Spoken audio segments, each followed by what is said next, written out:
Join me as we check out some of the craziest prison escapes in history. Stick around till the end, and you'll see the actual video of how the biggest drug lord and most wanted man in the world at one time managed to pull off one of the most unbelievable prison escapes ever. Alcatraz prison escape. Alcatraz was operating in the years 1934 to 1963.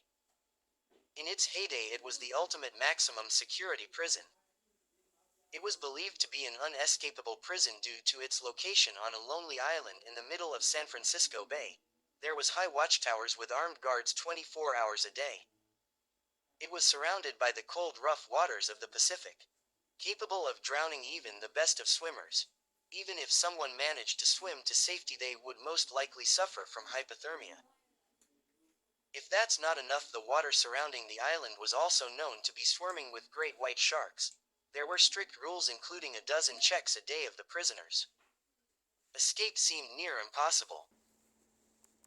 But not for Frank Morris, brothers John and Clarence Anglin, as well as Alan West. They were arrested for everything from drug possession, armed robbery and bank robbery. After escaping or attempting to escape from other prisons, they were sent straight to Alcatraz. They wasted no time. They started by widening the ventilation holes in their cells by using spoons and any tools they could find. The prison had a designated music hour where the prisoners could play or listen to music to make being there less miserable. This is where Frank Morris came in, as he was a good accordion player. He played the accordion to disguise the sound while the others widened the holes. They crawled through the holes to a vacant floor in the prison. This is where they spent months putting together a makeshift raft they made from over 50 raincoats they stole and collected from the prison. They did all this thanks to Frank Morris, who had an IQ of 133, being basically a genius. Using soap, toilet paper, toothpaste and concrete dust, they created these dummy heads which they put on their beds to make it look like they're all asleep, while they were actually busy working on their raft. The night of the escape, they climbed until they were on top of the prison roof, down some pipes and over the wall. And they did all this while carrying a raft and some more tools they needed. Well, all of them except for Alan West, cause he decided to close his hole with concrete, and when it was time to go it had already hardened. He could not get it open in time, so they had to leave without him. They inflated the raft with a makeshift accordion and headed for nearby Angel Island. The funny thing is, they were never found, so no one knows if they made it, or if they drowned. Not long after the escape, two unrelated women called in and said they saw one of the brothers working at a farm.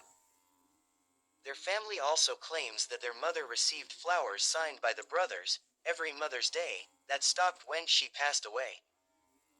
It was also reported that two suspicious-looking women were at her funeral that looked like they were wearing wigs. Years later, a photo that their uncle took surfaced, believed to be the brothers. In 2013, the FBI received a letter from someone claiming to be John Anglin, saying he is dying from cancer and he will turn himself in, on the condition that he only gets a year prison time and if they pay for his treatment. What do you think? Did they make it or not? Leonard Rayne Moses. On April 6, 1968, Moses and others threw Molotov cocktails at a house during civil unrest in Pittsburgh that followed the assassination of King. Mary Amplo, who was inside the house at the time, was badly burned from the attack. She died a few months later from pneumonia while recovering from the burns. Moses was convicted of first-degree murder and sentenced to life in prison without parole in 1970. He was 16 years old at the time of the conviction. He escaped custody on June 1, 1971, while attending his grandmother's funeral in Pittsburgh. After Moses escaped custody, he assumed the identity of Paul Dixon, which he has used since at least 1999. He used the alias while he was employed as a traveling pharmacist in Michigan. In 2020, he was caught stealing pills on CCTV. The cops were cold and they only realized who he was after taking his fingerprints that matched those taken almost 50 years ago. Lester Eubanks. In 1965, Eubanks violently assaulted and murdered 14-year-old Mary Ellen Diener while she was walking to get more change for her local laundromat in Mansfield, Ohio. He shot her and went out partying and enjoying the rest of the night like nothing happened. He came back later and found that she was still alive. That's when he picked up a brick and beat her to death with it. He got arrested after confessing to the crime and got a life sentence. His good behavior and close relationship with the guards led to him being allowed to join a shopping trip for prisoners in a Reclamation to Society program, where the prisoners were given money and dressed in normal everyday clothes to buy Christmas presents for their families. When the guards came back to pick them up, he was nowhere to be found, and he has not been seen since. Richard Lee McNair was serving 2 life sentences for murder, attempted murder and burglary when he escaped in April 2006 from a federal maximum security prison facility in Pollock, Louisiana. The escape from the prison was McNair's 3rd escape from custody since he was convicted in 1987. McNair had constructed an escape pod with a breathing tube and hid beneath a pile of mailbags. He hid there for 3 hours. When the repaired mailbags were delivered to an outside warehouse, McNair cut himself free and ran for freedom. Yes, he literally mailed himself out of prison. Hours after his escape, McNair was pulled over by Officer Carl Bourdillon as he was running along a railway track. Although McNair accidentally gave 2 different names to the officer, Robert Jones and Jimmy Jones, he still managed to sweet-talk the cop into letting him go. He convinced Carl that he was out for a jog and was in town to help with some post-Hurricane Katrina repair work. The photo that Carl had been provided of McNair was reportedly low quality, and after 10 minutes, he let him go. McNair managed to make his way into Canada, where he evaded capture until October 2007. He stole a minivan and tinted the windows to make it harder to see him. The funny thing is he got pulled over because of the tinted windows. Officers saw that it was a new and expensive van but had a cheap-looking tint job. So they pulled him over and arrested him.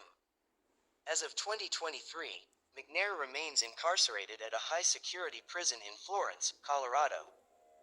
John Dillinger. Trouble with the law led him to enlist in the Navy. There he soon got into trouble and deserted his ship when it docked in Boston. Returning to Mooresville, Dillinger had no luck finding work in the city and joined the town pool shark, Ed Singleton, in his search for easy money. In their first attempt, they tried to rob a Mooresville grocer, but were quickly apprehended. Singleton pleaded not guilty, stood trial, and was sentenced to 2 years in prison.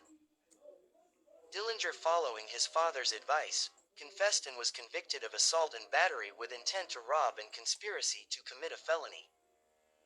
He received joint sentences of 2 to 14 years and 10 to 20 years in the Indiana State Prison. Stunned by the harsh sentence, Dillinger became a tortured, bitter man in prison. He was paroled from prison after serving 8.5 years of his sentence. Almost immediately, Dillinger robbed a bank in Bluffton, Ohio. Dayton police arrested him on September 22nd, and he was lodged in the county jail in Lima, Ohio to await trial. In frisking Dillinger, the Lima police found a document which seemed to be a plan for a prison break, but the prisoner denied knowledge of any plan. 4 days later, using the same plans, 8 of Dillinger's friends escaped from the Indiana State Prison, using shotguns and rifles that had been smuggled into their cells. During their escape, they shot 2 guards. On October 12th, 3 of the escaped prisoners and a parolee from the same prison showed up at the Lima jail where Dillinger was incarcerated. They told the sheriff that they had come to return Dillinger to the Indiana State Prison for violation of his parole. When the sheriff asked to see their credentials, one of the men pulled a gun, shot the sheriff, and beat him into unconsciousness. Then, taking the keys to the jail, the bandits freed Dillinger, locked the sheriff's wife and a deputy in a cell, and leaving the sheriff to die on the floor, made their getaway. Although none of these men had violated a federal law, the FBI's assistance was requested in identifying and locating the criminals. The four men were identified as Harry Pierpont, Russell Clark, Charles Mackley, and Harry Copeland. Their fingerprint cards in the FBI Identification Division were flagged with red metal tags, indicating that they were wanted. Meanwhile, Dillinger and his gang pulled several bank robberies. They also plundered the police arsenals at Auburn, Indiana and Peru, stealing several machine guns, rifles, and revolvers, a quantity of ammunition, and several bulletproof vests. Then they made their way to Florida and, subsequently, to Tucson, Arizona. There on January 23, 1934, a fire broke out in the hotel where Clark and Mackley were hiding under assumed names. Firemen recognized the men from their photographs, and local police arrested them, as well as Dillinger and Harry Pierpont. They also seized 3 Thompson submachine guns, 2 Winchester rifles mounted as machine guns, 5 bulletproof vests, and more than $25,000 in cash, part of it from the East Chicago robbery. Dillinger was sequestered at the county jail in Crown Point, Indiana, to await trial for the murder of the East Chicago police officer. Authorities boasted that the jail was escape-proof, but on March 3, 1934, Dillinger cowed the guards with what he claimed later was a wooden gun he had whittled.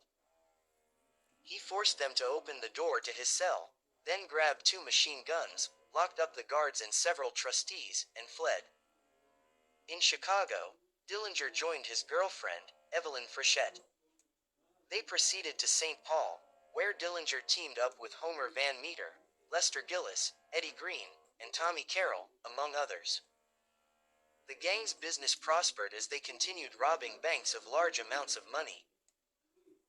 Then on March 30, 1934, an agent talked to the manager of the Lincoln Court Apartments in St. Paul, who reported 2 suspicious tenants, Mr. and Mrs. Hellman, who acted nervous and refused to admit the apartment caretaker.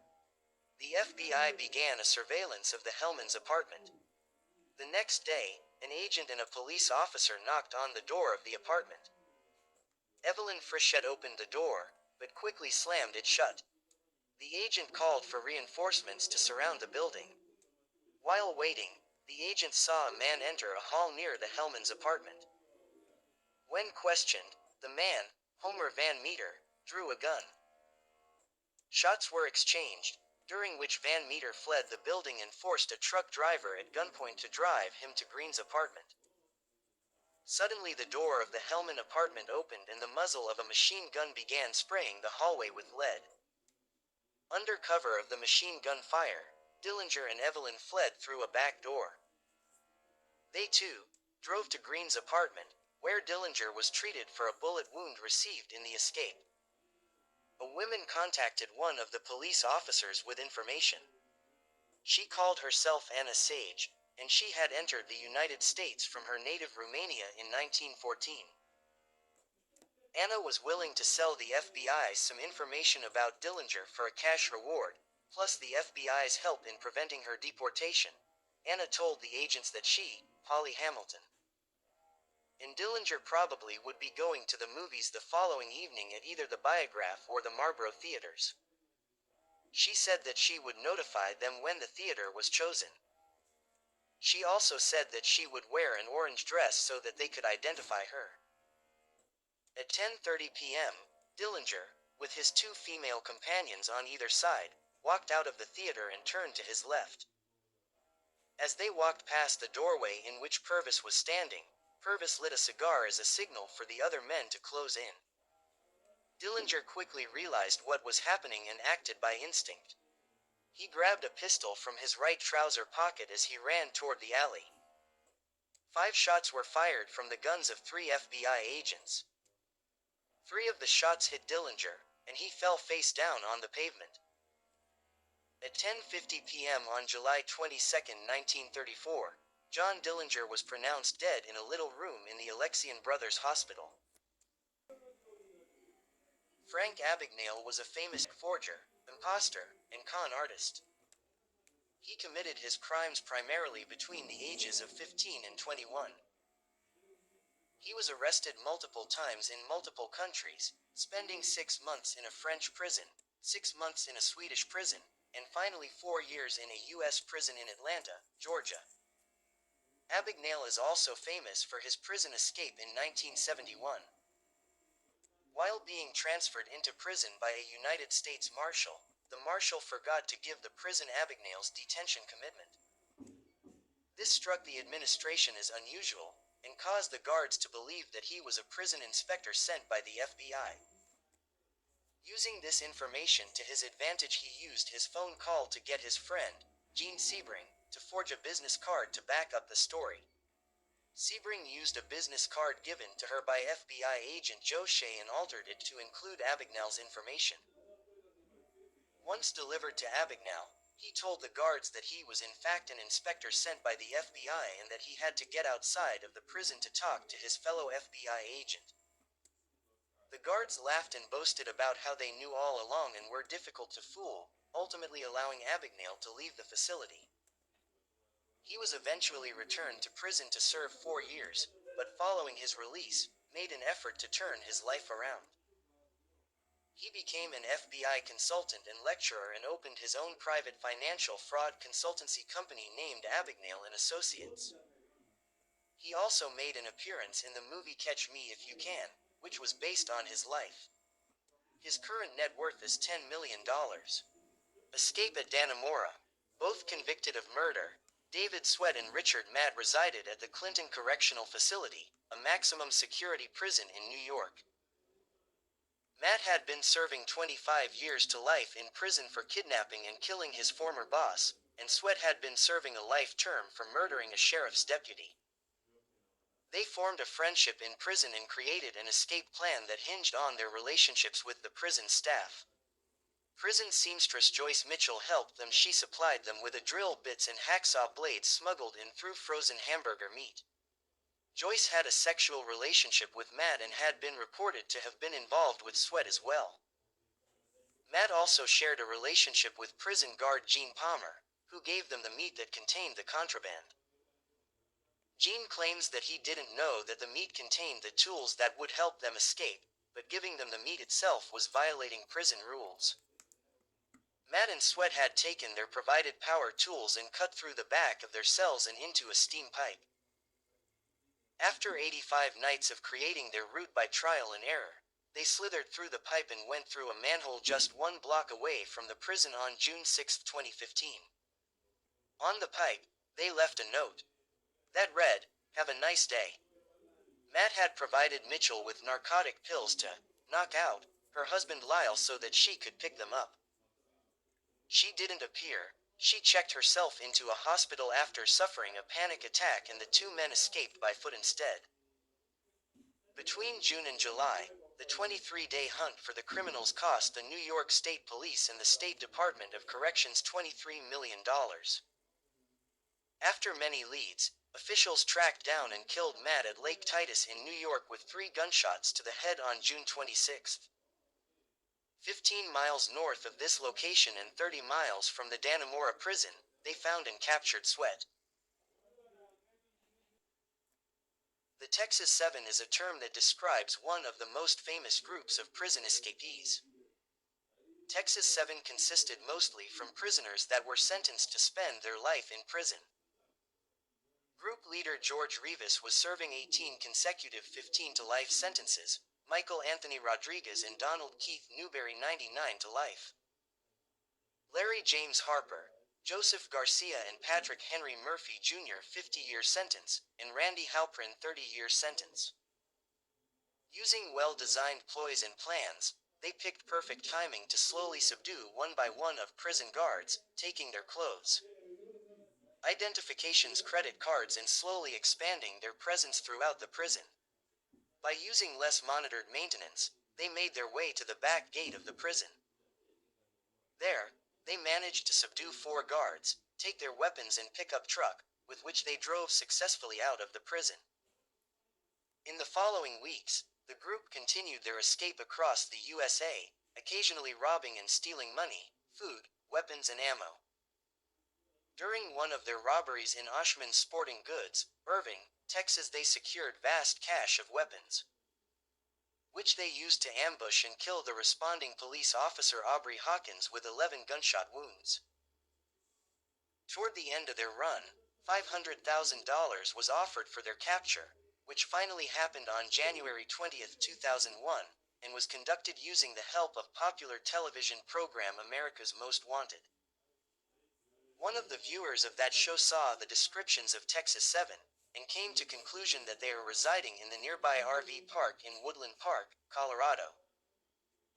SWAT teams moved toward their location and captured 5 of them at a nearby gas station, and the remaining 2 few days later in Holiday Inn in Colorado Springs. Out of 7 prisoners that escaped, 5 of them currently await their death penalty. Michael Anthony Rodriguez is already executed and Larry James Harper committed suicide at the time of capture. El Chapo. On July 11, 2015, El Chapo Guzman managed to escape from a maximum security prison. After he got medical attention, cameras last spotted Guzman at 2052 close to the shower area, which was the only part of his cell not under surveillance by the cameras.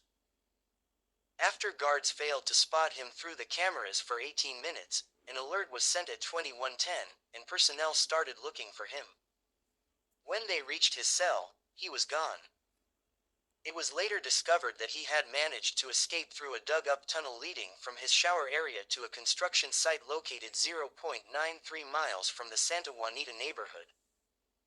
Construction on the compound was started sometime after February 2015, satellite images show. Mexican authorities began a sweeping manhunt, shutting down an airport and holding 30 prison employees, including the head of the prison, for questioning. The tunnel had air ducts and artificial lights and was constructed from quality materials. In addition, guards found a motorcycle in the tunnel, leading authorities to believe that he used it to transport materials and himself. With alleged eyewitnesses' accounts abound, El Chapo would enter restaurants with his gunmen, order that all cell phones and devices confiscated, proceed to calmly enjoy his meal, and subsequently paying the tab for every customer in the restaurant upon departing. He was mostly seen in Mexico, especially in an area known as the Golden Triangle, a drug-producing region in the Sierra Madre Mountains where Guzman grew up. By the time of his arrest, Guzman was regarded as the world's most wanted criminal and as the top leader of the Sinaloa cartel, a drug trafficking organization whose influence stretched across several continents. Finally, nearly 6 months later, an operation involving every law enforcement agency in Mexico resulted in a raid of a house in Los Mochis, Sinaloa. Guzman escaped the house, again through a tunnel, and stole a car, but was captured near the town of Juan Jose Rios. It was later revealed that the Mexican government had consulted with the Colombian and American law enforcement agents who tracked down and killed Escobar during the manhunt. El Chapo is currently held at ADX Florence, said to be the most secure prison in the federal penitentiary system, in Colorado.